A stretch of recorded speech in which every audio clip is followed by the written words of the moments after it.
મરી જ જઈશ. જો તમે બંને કિંજલને લેવા ના ગયા ને તો કૂદી જ જઈશ અહીંયાથી. અરે ઓ ભાઈ, ઓય એક મિનિટ. ચલ અમે કિંજલને લેવા ગયા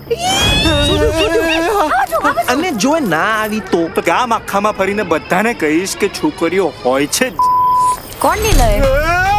અરે તું ભાઈ નિલય સોલિડ લોચો થઈ ગયો યાર. बैठे बैठे चिल करे, टेंशन का क्या काम. शुरू करो अंताक्षरी लेके. એ ભાઈ હે પોઈન્ટ નંબર 1, હું બે અજાણ્યા છોકરાઓ જોડે ભાગી છું આખા સુમસાન રસ્તા પર, એમની સાથે એકલી છું. અને પોઈન્ટ નંબર 2, આમ તો હું પીતી નથી હા સિગરેટ. મને લાગતો હતો કે તું ગાંડી છે, પણ હવે કન્ફર્મ થઈ ગયું છે. કોઈ ભાગીને બોયઝ હોસ્ટેલમાં આવે? હું એ સેક્સ્યુઅલ છું, કામ વાસતા નથી. કામ ને વાસણ તો આપણે બંધાયેલા જ છે. અરે શું બસ કર, રિલેક્સ કર. પેલા અપૂર્વ છે ને તારી સાથે એકદમ બરાબર કર. હા તું એ જ લાગણી છે બે. ફ્રેન્ડશિપમાં સાચું ખોટું ના હોય. એ તો યાર મારી ફ્રેન્ડશિપ પર જ ક્વેશ્ચન માર્ક લગાડી દીધો. સાવરિયા લે જા તારી સાથે જાની રાતે વણીએ વાતો. આ શેનું વાઇબ્રેશન છે? મારું હાર્ટ વાઇબ્રેટ થઈ રહ્યું છે તારી માટે. પંચર પડ્યું છે, પંચર.